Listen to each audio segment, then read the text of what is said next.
you doing? I'm next. So in this video, as you can see on my preview before this introduction, I already unboxed Kalimba, a new Kalimba, and disclaimer that Kalimba is not mine. It is owned by my sister or Kalimbody. Check out her channel. I will put her links down below and also in this so you can check her out later. And going back, I unboxed, actually she unboxed it. It's a LINGTING Kalimba and it's, I think, the most talked about brand of Kalimba because of its quality. And now, let's just talk about it. So dahil na-unbox na naman talaga namin siya, parang mag-give na lang ako ng insight about this Kalimba.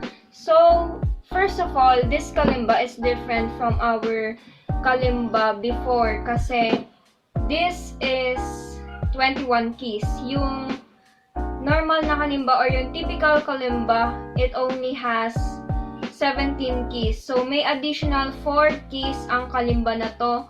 And those are for lower notes. So, bale mas lower yung pitch niya. And let's take a closer look on this LINGTING Kalimba. So, based on the appearance, nagulat ako kasi maliit pala siya. In terms of height, maliit siya. Compared dun sa gecko na ginagamit namin before nung kapatid ko. And mas maliit siya dun sa ibang Kalimba namin. But yung kapal niya, super kapal. Yun, super kapal niya, as you can see. And then, inclusion sa Kalimba na to, there is a chain. And yung chain na to is for additional sound effects kapag nag-play. As you can see, ang ganda ng brand ng LINGTING. And, balik tayo sa box. Shout out din sa box ng LINGTING. Super presentable niya. Ang ganda. Ang tibay, ang tigas. And for me, it's a plus kasi ang ganda ng experience niya kapag in-unbox mo. Yung typical na box ng Kalimba, carton lang. Tapos super wala lang. Basta box. But this box of LINGTING, super niya, box pa lang ang ganda na. Kaya, alam nyo na kung bakit mahal yung price. Kaya, nakita nyo na naman pala, nakita nyo na nga pala sa time-lapse before. So, let's go back. And, dito sa LINGTING na ito, mapapansin nyo, ito yung mga new keys. Tapos, mas thinner yung tines niya compared dun sa gecko. Ayos naman. Tapos yung notes niya, sticker lang siya, hindi siya engraved. There's a lot of free stickers. Well, not free kasi binayaran naman to. Ang dami niyang free stickers na pwede mong i-replace if ever na hindi na siya masyadong madikit. And there are sharps. May mga sharps siya. Yep. And may colored stickers din siya. Ito pa yung other inclusions na nakita nyo na naman sa time-lapse kanina. There's this thing. I actually don't know what this is for. But I guess sa recording siya kapag sa mic. Kaso wala naman kaming microphone as of the moment. So, for future na lang. And then, there's this Kalimba finger protectors. As they call it. Na first time ko lang din tong na-try. Kasi, ang pangit naman sa picture kapag, or sa video kapag may ganito ka. But, totoo nga na protector siya kasi maganda siya kapag nag-play. Ma-comfy, kumbaga, sa fingertips. Kaya lang, masyado siyang malaki and parang pag pinindot mo yung ibang times, madadagil mo ng konti yung ibang times kasi nga malaki like this.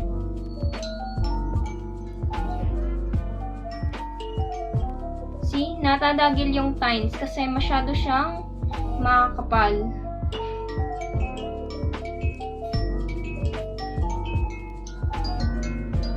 Mahirap talaga siyang gamitin. So, I don't suggest using this.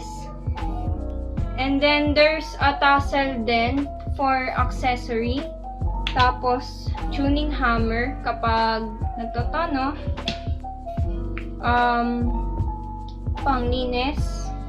And then, ang ganda din itong bag niya. Para siyang sack and super aesthetic kasi matigas pala. But anyway, hindi lang ito yung yung drawstring bag niya. Pouch lang naman to eh. Ang ganda din nung bag niya kasi, tada, hard case. And ito pa yung mga nilagyan kanina. Manual and there's a warranty. Tapos ang ganda sa lalagyan niya, nandito yung hammer, lagay ng hammer. Tapos, dito yung, dito pala ata yung kalimba. Limot ko na. Hindi, dito. Ganito. Tapos, ito yung pinaka-shape. Diba? Ganda. Anyway, let's go back to the review. And shout out din pala sa binilhan ng ate ko. May free stickers. Ang ganda. Nanghingi na nga ako eh. Kasi, mas bagay yung kind of sticker nito sa acrylic kalimba ko. Anyway, let's go back sa opinions ko dito sa LINGTING. First of all, nung I play it, honestly, I didn't like it kasi sa kalimba kasi, ang prefer ko talaga yung heavenly sound, yung soft sounds lang, or angelic, yung malaganon. But, nung first time kong trinay ito, parang ang lagong masyado ng boses. So, eto, hindi ko siya nagusto at first try. And hindi din naman ako masyadong nakakanood ng covers na LINGTING palagi. I don't actually mind the brand. I just listen to kalimba covers na relaxing or any song na gusto ko. So, I don't mind the brand at all. And personally, the kalimba that I'm using in my covers is an acrylic kalimba. Nasaan yun? Ito, perm. So, ganito yung gusto kong sound, heavenly. What's the difference nga ba with this LINGTING kalimba is that yung 21 keys siya. So, may additional 4 notes siya dito. So, mas mababa talaga yung tone niya or malagong yung sound niya. But as I play further or as I try different songs, na-realize ko na I get it. I understand kung bakit madaming gusto yung brand na to. Kasi as I play songs, na-realize ko na may songs na bagay talaga dito, na bagay na malagong yung boses. Kung tatanungin niyo ako kung dapat bang bumili ng 21 keys LINGTING, pwede naman, pero dahil nga mahal to, and for reward sa sarili nyo, kasi natutugtog nyo din naman yung mga songs na play nyo na sa 17 keys, ma-play mo din siya dito. And ang kaibahan nga lang, may additional 4 songs siya. So, kung nag-a-arrange ka ng mga tabs, helpful siya kasi may variety or may additional choices ka. Kasi diba pag nangangapa minsan ng tabs, parang may kulang. So, nandito yung kulang niya. Well, not totally kulang, pero additional sound effects or additional tone, if you know what I mean. So, ayun nga, kasi yung kapatid ko, or si Kalimba, she arranges different songs. She arranges her own songs or own tabs. Kaya, prefer niya tong Kalimba na to. So, now, sound test. Sorry kung medyo napahaba ang intro or yun lang feeling ko yun lang naman yung mga sasabihin ko. And eto na yung sound. Ilalapit ko na lang and let's hear it.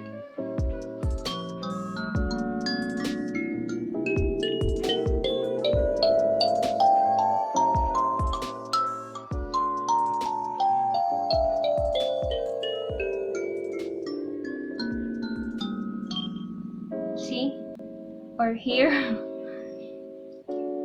And I'm gonna try playing a little bit.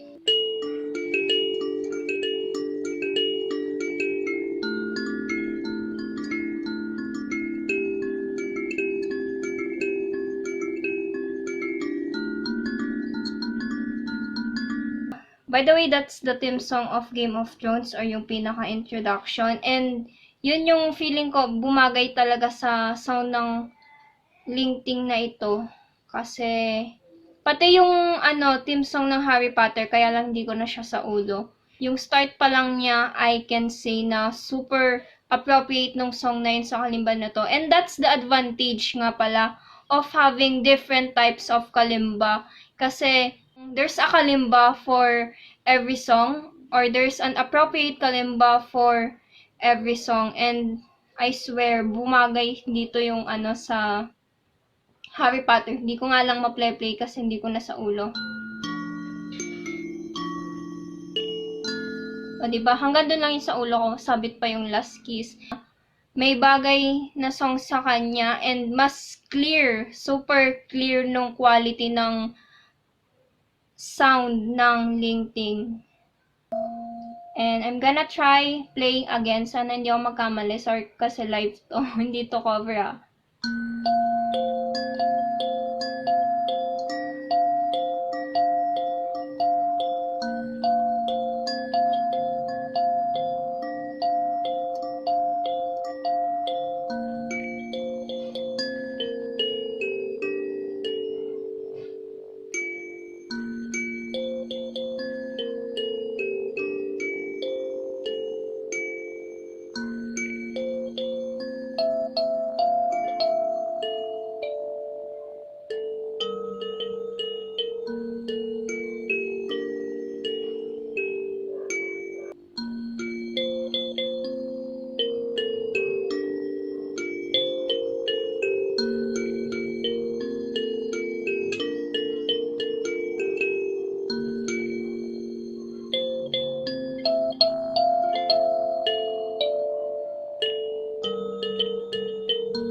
Did you just hear that? So, kahit medyo meron akong mali na konti kasi namamali ng pindot, syempre.